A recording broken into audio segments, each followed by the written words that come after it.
आपल्या मर्जीवर आहे. तात्या बोला. बोलू का? हां विचारा की काहीतरी विचार. हां बरं, महाराजांचा उद्या वाढदिवस आहे, काय नियोजन आपल्या मित्रसमूहातर्फे करण्यात आलेले आहे? या वर्षी मोठ्या उत्साहाच्या वातावरणात नियोजन करण्यात आलेलं आहे. त्याची प्रेस नोट आम्ही आजच्या पेपरला मला वाटतं सगळ्या वर्तमानपत्रामध्ये आहे. महाराजांच्या वाढदिवसानिमित्त 19 तारखेपासून म्हणजे शिवजयंती 19 तारखेला होती.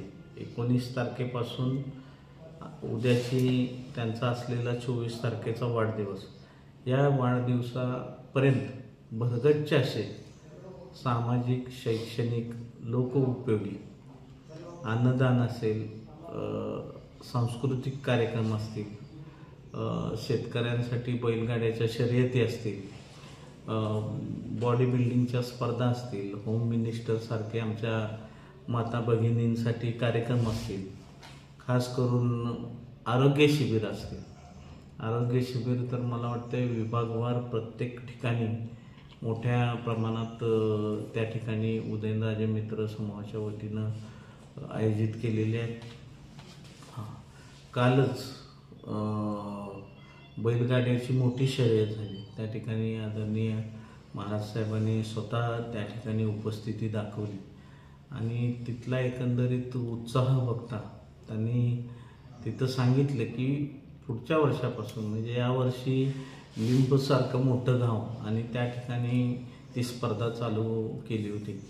आदरणीय आमच्या दादांनी भव्य स्वरूपाची त्या ठिकाणी बक्षिसं दिली होती. त्यामुळं तिथल्या लोकांनी मोठा सहभाग नोंदवून जवळजवळ मला वाटते 300 गाड्या बैलगाड्या आल्या होत्या.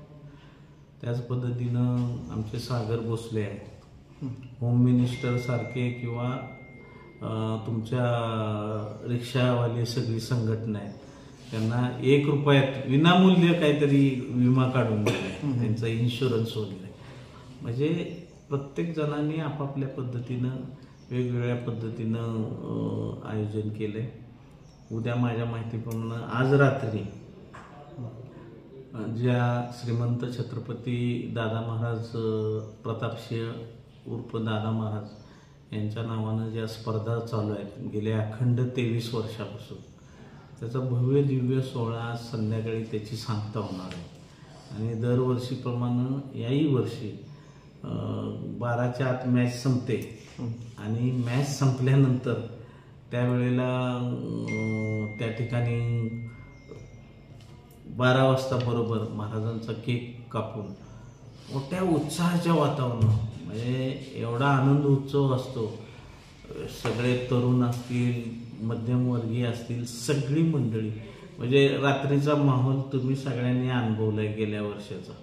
आणि यावर्षी आदरणीय सुशीलदादा मोजरांनी शिवतीर्थावर जी आतषबाजी ठेवलेली ती खरोखर आज संध्याकाळी पाहण्यासारखी आहे. आणि तुमच्या कॅमेऱ्यामध्ये तुम्ही ती टिपून घ्या, इतक्या चांगल्या पद्धतीचं नियोजन केलं. आणि महाराजांचा केक कापल्यानंतर तिथून जी सुरुवात होणार मिरवणुकीला ते गांधी मैदानापर्यंत, म्हणजे ती रॅलीचं रूपांतर मोठ्या भव्य दिव्य अशा स्वरूपात होतं. आणि मोठ्या उत्साहाच्या वातावरणात वाढदिवस साजरा करत असताना सुद्धा महाराज साहेबांनी खास करून आता प्रत्येकाने आपापल्या भागामध्ये, जिल्ह्यामध्ये, राज्यामध्ये ठिकठिकाणी लोकउपयोगी सगळ्या उपक्रम राबवलेले आहेत. त्याच पद्धतीनं आमच्या गोरगरीब महिलांसाठी रंजनाताई रावत असतील, गीतांजली कदम असतील, अश्विनीताई पुजारी यांनी काही महिलांसाठी साड्या वाटपाचा कार्यक्रम घेतला आहे. म्हणजे आमचे सागर पावशे तर दरवर्षी युनिक काहीतरी करत असतात. रिमांड होममधल्या किंवा सिव्हिल हॉस्पिटलच्या लोकांना त्या ठिकाणी अन्नदान केले त्यांनी. त्याच पद्धतीने त्यांनी लेझर शो केला आहे की महाराजांच्या लहानपणापासूनचे आत्तापर्यंतचे दुर्मिळ छायाचित्र आणि वेगवेगळ्या प्रसंगाला सामोरं जाताना अशी काही क्षणचित्र आहेत ती सागर पावशीच्या माध्यमातून त्या ठिकाणी लेझर शोच्या माध्यमातून दाखवण्यात येणार. अशा पद्धतीचे विविध उपक्रम 19 तारखेपासून 24 तारखेपर्यंत आणि 24 तारखेला दिवसभर जिल्ह्यामध्ये शैक्षणिक, सामाजिक, लोकोपयोगी आमच्या अनाथ मुलं मुली असतील किंवा मतिमंद मुलं असतील यांना अन्नदान वगैरे अशा स्वरूपाचं काम आमचा अभिजित भोसले त्या कार्यकर्त्यांनी तुमच्या गोशाळेला मोठ्या प्रमाणात चारा, त्यांना गूळ अशा पद्धतीचं नियोजन केलं आहे. प्रत्येकाने वेगवेगळ्या पद्धतीचं त्यांच्या तालुक्यामध्ये चांगल्या पद्धतीचं नियोजन केलेलं आहे आणि ह्या वेळेला एक आगळा वेगळा महाराजांनी संदेश लोकांकरता दिला आहे. तर तो म्हणजे खास करून की बुके, हार, तुरे हे सगळ्या ह्या गोष्टीपासून त्यांनी सांगितलं की येताना कुणीही अशा गोष्टी काय आणू नका. आज वर्तमानपत्रामध्ये चौकटीमध्ये ही बातमी स्पेसिफिक दिली आणि तुम्ही सुद्धा जास्तीत जास्त लोकांच्यापर्यंत पोचवा. महाराजांचं जे लोकांसाठी सांगणं आहे, तुम्हाला जर काय द्यायचंच असेल तर शालेय शैक्षणिक स्वरूपाच्या वस्तू, उदाहरणार्थ कंपास असेल, तगड असेल, वह्या असतील, चित्रकलेच्या वह्या असतील किंवा शाळेची पुस्तकं असतील की ज्याच्यामुळं शैक्षणिक आणि गरजू ज्या सामान्य कुटुंबातल्या मुलामुलींना काही गोष्टीची कमतरता असते त्या आपण देऊ शकू. कारण गेल्या वर्षीसुद्धा ट्रक भरून आम्ही वह्याचं वाटप, उदयनराजांचे एक खास मित्र आहे आमचे अमर देशमुख भैया, अमर भैया म्हणून, त्यांनी ट्रकभर महाराजांच्या वह्या दिल्या होत्या गेल्या वाढदिवशी आणि त्याचं संपूर्ण नियोजन आमचे बाळासाहेब राक्षांनी वर्षभर म्हणजे प्रत्येक तालुक्यातल्या शेवटच्या टोकातल्या गावापर्यंत ते पोचवण्याचं काम केलं. आज उदयनराजे मित्र समूहाच्या वतीनं आमचे सुशीलदादा मोजर असतील, काका धुमण असतील, संग्राम बर्गे असतील, पंकज चव्हाण असतील, मनोज शेंडे असतील, आमचे ज्येष्ठ आदरणीय ॲडव्होकेट बनकर साहेब असतील, जितू काका खानविलकर असतील, ही सगळी मंडळी ताकदीनेशी, विनीत पाटील असेल, ही सगळी लोक, बाळासाहेब नानावरे असतील, लक्ष्मण कडव असतील, संतोष कंशे असतील आणि अन्य इतर सगळे म्हणजे नावं घेईल एवढी कमी आहे.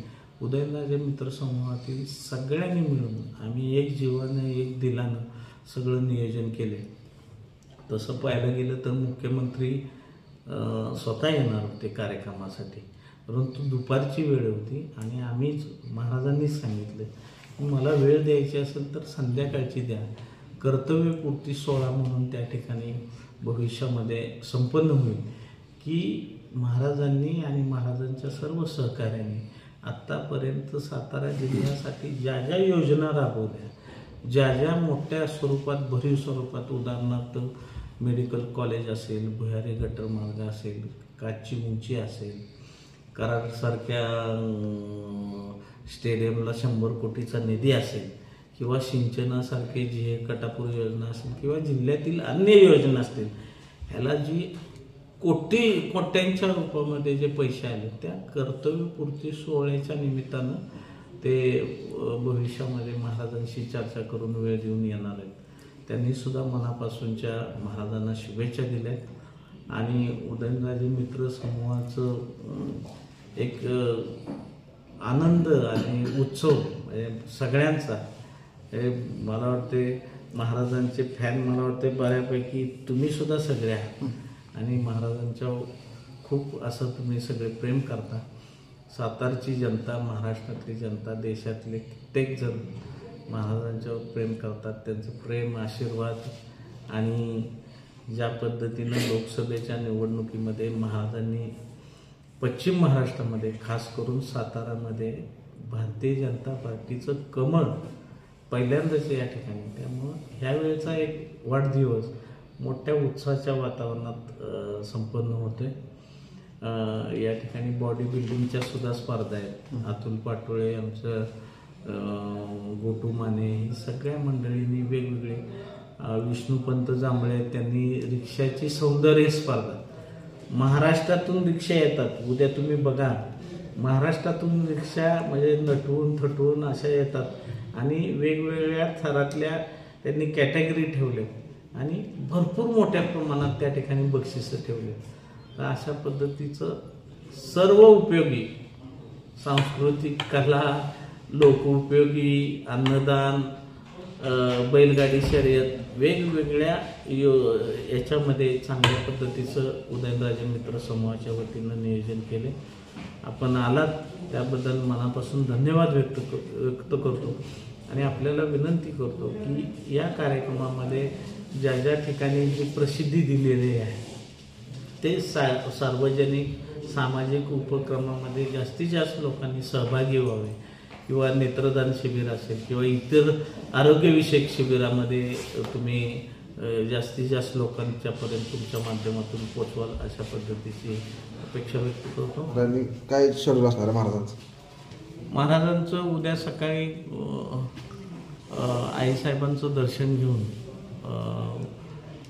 गणेशचं दर्शन, पंचमुखी गणेश म्हणजे इतर सगळे देवदेवतांचं दर्शन घेऊन संध्याकाळी 6 ते रात्री 10 वाजेपर्यंत सर्व येणारे ग्रामीण भागातील, शहरी भागातील प्रेम करणारे सगळ्यांना माझी विनंती आहे, रात्री 6 ते 10 या वेळेत महाराजांना शुभेच्छा देण्यासाठी आणि शुभेच्छा देत असताना कुठलाही हार तुरे वगैरे न आणता शालेय शैक्षणिक स्वरूपाच्या भेटवस्तू त्यांना भेट म्हणून त्याच खऱ्या अर्थानं शुभेच्छा असतील.